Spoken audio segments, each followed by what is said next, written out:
har Grote Leah. Dit is een april 13e, on de 2024, octiens mars. Je hoort het 12:50 KZ. Je dankt ons, je Gottes woord voor de nächste 15 minuten. We zijn helemaal in Matteaus kapitel 20. Wel 3.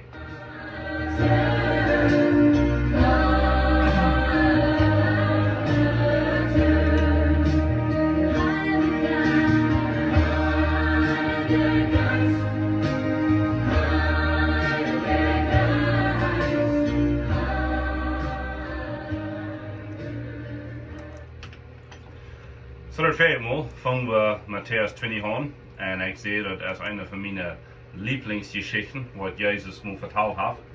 Dass der was eine Stunde eine Sonne geschafft hatten im Weingarten, die kriegen Kraft und Lohn, als der was von 10 bis 12 Stunden geschafft hatten, der was dann den langen Tag gemacht hatten, die wieder gleich gut. Und das ist ein Lied. Aber das ist die Grote Leah, die beste Leah von Genut. Denkt an, Gerechtigkeit, dort verlangt ein Straf für die Sinn. Barmherzigkeit merkt den Straf weniger, und Genut, der den ganz aufwaschen. Genut ist mehr als wie verdient haben. Und das ist die Geschichte von Genut, wenn die, was eine Stunde geschafft haben, die kriegen nicht die Seligkeit, das ewige Leben, als die, was 10 oder 12 Stunden geschafft haben. En so dat is de wichtigste grootste leer van Genut wat ik weet. Genut is gelijk fair, want het fair weer, dat we kennen het meer. Wat Genut dat alles vergeven, dat alles bedenken en dat alles wegnemen. Maar wat zegt het? Dat wordt ook genomen. Deze moesten in Weingarten schaffen, niet zo? Niet om de Seligkeit verdienen, maar dat is een leer van die wat de eine Stunde geschafft hadden krijgt, dat eeuwige leven, als die wat so lange geschafft haben. Und so die Seligkeit geht nicht zu verdienen. Die geht bloß zu betonen, welche Wort, eigentlich kann ich euch betonen, und ich habe andere, die betont für uns, und das ist der Herr Jesus Christus selbst. Alright, wir gehen wieder in Matteaus 20, und wir sind dann nu bei Vers 17, nur das, was Jesus die wundervolle Geschichte vertellt hat, sagt es dann, dass sie gingen in Jerusalem und er nahm die 12 Jünger eine sieht, noch mehr der Port, und sieht er, wie gehen in Jerusalem. Und dort Menschen sehen, wird eine Hang von den Hohepriester und Schriftgelehrten gegeben worden. Und die waren Orders gegeben, zu bringen.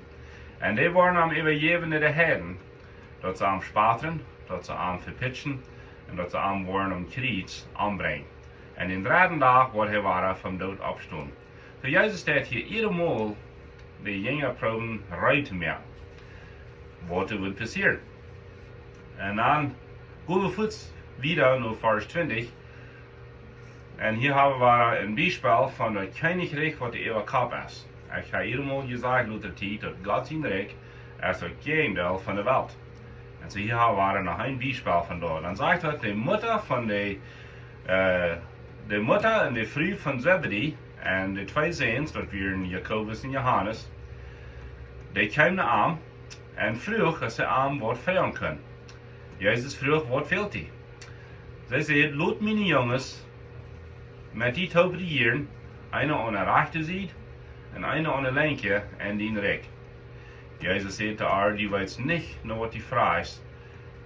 Und er sagte die Jungs, sei ihr bereit, dort Kaffee zu trinken, was ich soll trinken? Sie sagten ihm, wir sind bereit. Er sagt, je wollen das Kaffee nehmen, oder das trinken machen, aber an meine rechte Hand zu setzen oder in der linke Hand, dort wird mein Futter entscheiden, das ist nicht up to me. Und als der andere dort hielten, was diese 2 gefragt hatten, wären sie da. Und dann sagt Jesus der End, die weiten wir der Herden dort haben. Einer ist hart über den anderen, einer hat eine Macht über den anderen, die sind Hüge und die sind Leer. Maar Jünd soll es nicht so sein. Wenn einer von Jünd will das Fairste sein, dann lut am den großen Knecht sein, oder das Letzte sein. Wer das Bovenste will sein, der soll den unnötigen Platz nehmen. Krijgt es das Menschen sehen, dass Jesus nicht gekommen ist, um Knecht haben, über ein Knecht sein, und sein Leben zu geben, für die Rettung für alle. Hier haben wir ein Beispiel von, wo Jesus nicht bloß ein Beispiel ist, aber wo er lernt hat und wo die Kirche soll sein. Weet je wat ik sehr gleich von der Kreuz? Weet je wat ik sehr gleich von der Kirche? Der armste Prager in der Gemeinde, der hat krank so viel Reich, krank so viel Macht, der hat den selben Platz als der Millionär in der Gemeinde. Menschen haben es verdorben. Die ehren den Millionär, geben den die beste Seite und horchen den dann alles, was er sagt, und den Armsten wird verraten. Aber Jesus sagt, es soll nicht so sein. Er sagt ihm, Gott in Himmelreich, sei wie alle gleich. Krijgt nun wer die Best, reich oder arm, alt oder jung, gesund oder nicht gesund, von Jan Darp oder von dit Darp. Das hält sich beim Kreuz ganz gleich. Jemand hat gesagt, ihr bei der Kreuz ist gleich. Bei der Kreuz sind wir alle egal oder gleich. Und Jesus steht hier nach wieder gehen und sagt zu den Jüngern, die sollen mal anders denken. Die wollen das so ran, als der Herdenwelt hat, mit ihrer Königreich und ihre Präsidenten und ihre Königin, was die Orders geben. Und mein Reich wird der Letzte oder der Erste sein, und der Unterste wird der Oberste sein. Und so Jesus wird nicht bloß sagen, er wird das Leben. Er gibt sein Leben für mich und die. Wo er haben muss? Nee, aber er will. Deden sie am forcen, deden sie am bematten? No, er gibt sich selbst an. Jesus selbst sagt, Luther, dass ich gebe mein Leben an. Das ist, was er hier auch sagt. Und Luther sagt zu Pilatus sagt zu ihm, weißt du, dass ich die Macht, die zu verurteilen zu den Tod, sagt Jesus, die hat bloß die Macht, wenn die es gegeben worden. Jesus gibt sich freiwillig an, aus dem lebendigen Opfer für mich und die. Luther dann jeffert sich auch an, und der die Jünger ihre Feit waschen. Das größte Beispiel, was ich weiß von wo ein König seine Knechten bedient hat. Aber Jesus sagt auch gern, die sind nicht mal meine Knechten, die sind meine Freunde. Wenn die dort tun, was ich verlange, sagt er. Und was verlangt er? Dass wir uns ganz hergeben zu ihm, ans Hort, ans Leben, ans Jes, ans Haben Gott, und jeden Abend dort. Und ich habe eure Beispiel gebracht, und laut wie arm, das steht sich von uns Leben, und ich nu vorne dann Matt. Und er ist nu der Vater. Ist das nicht wundervoll? Für Jesus, der den Gedenken halten, meine Jünger, meine Freunde, die haben das arg abgefunden. Nu moeten we een klein beetje ons vragen. Wo haben sie das abgefunden? Und auf was reden sie? Weil diese Jünger, die hatten Jesus in der Macht gesehen. Die hatten gesehen, dass er die Leute arbeiten. Die hatten gesehen, dass er auf Butter gehen. Die hatten gesehen, dass er 5000 Mann arbeiten mit 2 Fischchen und 5 Brötchen. Nu dachten sie, in ihr Gedächtnis, in ihr meint, dass hier ist ein König auf Erde, der wird hier ein König aufstellen, und dann wird Israel das ganz beste, herrlichste Land sein in der Welt. Israel wird nu unter Druck. Die Römer haben Israel eingenommen, die Römer werden die Wirts. Israel hat al Jahre gekämpft gegen die Römer. Die werden Gruppen, Saloten nennen sie die reden gegen Israel kämpfen und fighten.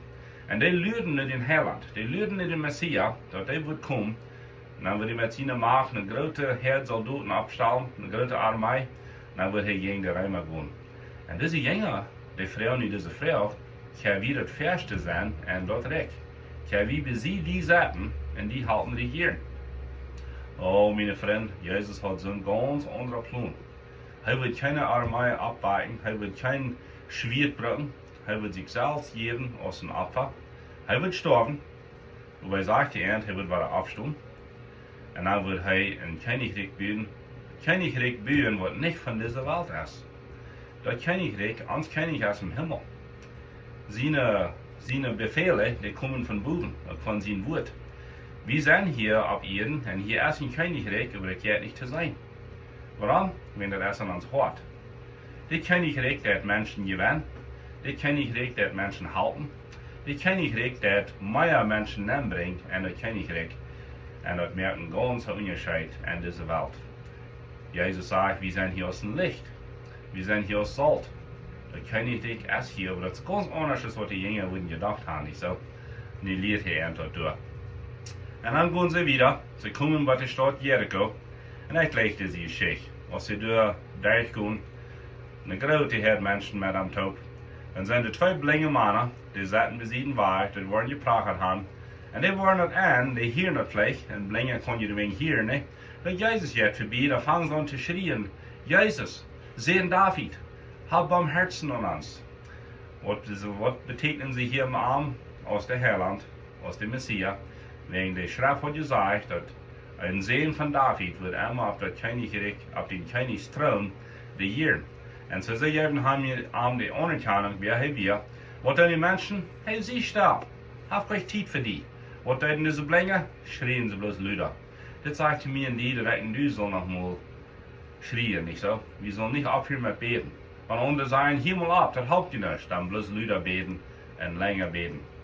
Jesus hier dort, und er hält still, er roept ihn, dan fragt uns, ze verten dat, wat zal ik doen voor jullie? Waarom deed Jezus dit? Wel, Jezus wil gaan, wie zullen wir uns Mühe bekannt.